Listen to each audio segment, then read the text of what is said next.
guys, hope everybody is doing fine. Festive season is right around the corner. In fact, festive season आ चुका है। जैसे कि आप सभी लोग जानते हो कि जीएसटी स्लैब्स में रिफॉर्म हुए हैं, गाड़ियों के प्राइसेस स्लैश हुए हैं, डीलरशिप ऑफर्स चल रहे हैं because festive season is here. This is the golden chance for you to buy your dream car or whatever car you're thinking about since months. इस टाइम को मिस मत करना। I'm gonna give you top 5 value for money cars in India which you could buy.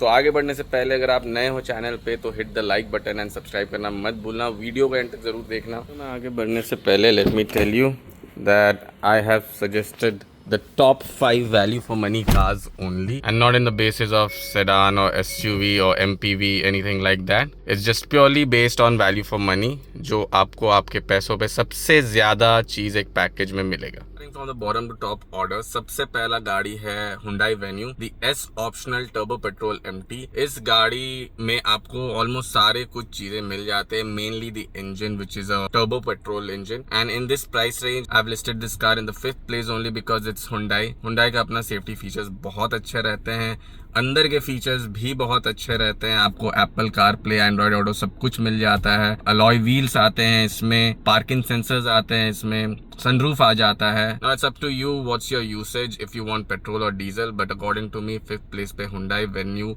S optional turbo petrol गाड़ी है। 4th place पे जो गाड़ी आता है that is the Tata Nexon Creative Plus model, according to me the petrol empty version of it। Again if you'd like diesel according to your driving conditions you could go for it।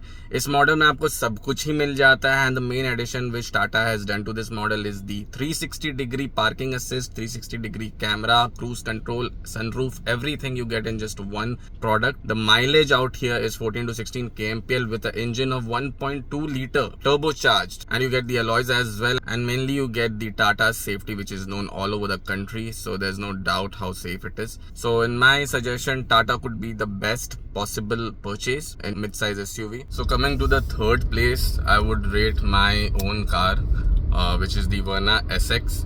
ये हमने लिया था 14.76 lakhs में तभी on road which was in 2024। अभी इसका लगभग 15 लाख छू रहा था, but again due to the GST reform it has drop back to 14.70। काफ़ी स्टेट्स में डिफर कर सकता है। So this is the SX model जिसमें आपको सारा कुछ मिल जाता है except the engine and ADAS which is in the turbo model जो कि 17 लाख ऊपर आता है। बट ये आई ड्रोव इट अराउंड, अभी तो इसका 14,000 किलोमीटर्स होने को है, हो चुका है, आई मीन 15K होने को है। I drove it you know in various conditions, ख़राब रास्तों पे, कैलकाटा जो लेके गए, देन अगेन दलमा भी गए थे इससे, अगर आप प्रीवियस व्लॉग्स फॉलो किए होगे।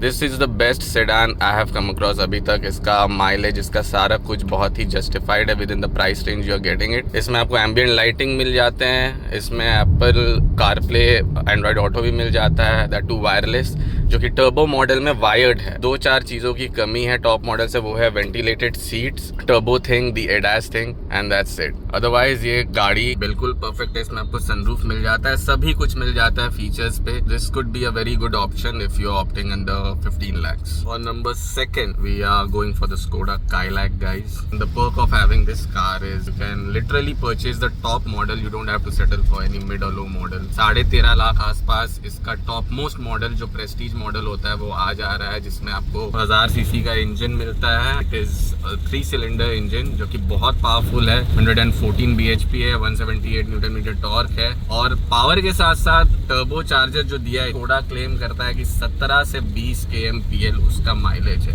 This is a very incredible output in performance by a German. Mileage के टर्म्स में Skoda Kylaq is very reliable mid size SUV।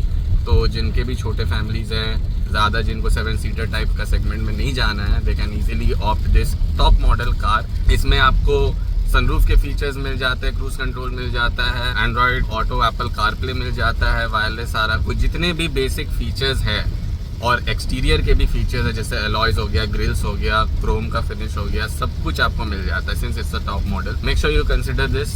So on number 1 guys, what I would suggest and would always suggest the Honda City V Elegant model जो almost 14.5 lakh पे आ जाता है। कई states पे तो ये 14-20 पे भी अवेलेबल है। According to me is the best choice, क्योंकि इससे अच्छा आपको गाड़ी इस रेंज में नहीं मिलेगा, जिसमें पूरे प्राइस रेंज में सेकंड बेस मॉडल से ही आपको ADAS दिया है, adaptive cruise control which is the ADAS level 2। इस पे सनरूफ छोड़ के सभी कुछ है, अलॉयज है, LED हेडलाइट्स है, एंड्रॉइड ऑटो और वायरलेस कार प्ले मिल जाता है, सब कुछ ही है बेसिकली इस प्राइस रेंज में। तो आप इसको जरूर कंसिडर कर सकते हो, क्योंकि ये सेकंड बेस मॉडल में ही अवेलेबल है और होंडा का रिलायबिलिटी है। Lastly guys, you must be wondering why I left off this one car and which could be the most value for money car in this segment is the XUV 3XO. This 3XO comes with a lot of features. The specific model which is around 12.50 lakhs. In some states it's like 12.27 as well, but yeah, you can check in your state. So the specific model is XUV 3XO AX5L petrol manual. Obviously petrol, अब जिनको diesel पसंद है ये आपके ऊपर निर्भर करता है, but honestly speaking driving a petrol is like, you know, evaluating how far engineering has developed in mankind. Talking about specifications, it comes with 129 horsepower on 230 newton meters of torque, which is really very good, especially when it has a Stallion turbocharged engine. It's very powerful in its weight to power ratio. The only thing I didn't mention this in my list is only because of its design. लोगों को पसंद आ सकता है ये, but honestly speaking when you grow of a certain age you need a bit bold, a bit tough and rough look. Features की बात करो तो इसमें सब कुछ आपको मिल जाता है। सनरूफ है, मूनरूफ नहीं है, वो एक 7 से शुरू होता है इसके मॉडल से, but sunroof is pretty much enough to do your work. I hardly remember when was the last time I pressed the button on my sunroof, but anyway, you get the blind spot indicators which also displays in your cluster. You get climate control, you get steering wheel में steering modes आते हैं, normal, heavy and sport वाले, wireless CarPlay, Android Auto, ये सारा कुछ basic मिल जाता है। Exteriors में आपको LED headlamps मिल जाते हैं, alloys मिल जाते हैं। This could be a good option for any one of you who loves features. Company claim करता है इसका माइलेज 20 के आसपास है, जो कि मीडियोकर कंडीशंस में 15 निकाल के दे ही देगा। So anyway guys, these are the best value for money in the market right now and don't miss this golden opportunity, क्योंकि ये समय अगर निकल गया तो इस प्राइस रेंज में इतने सारे फीचर्स वाले गाड़ियां खरीदने मुश्किल हो जाएंगे आगे चल के। So do go for it right now. और अगर वीडियो पसंद आया हो तो do hit the like button और सब्सक्राइब करना मत भूलना। अगर कोई भी डाउट हो तो कमेंट्स पे जरूर लिखो, I'll respond to it accordingly. Anyway guys, so this was it. Drink safe, drive safe and ride safe. Bye bye.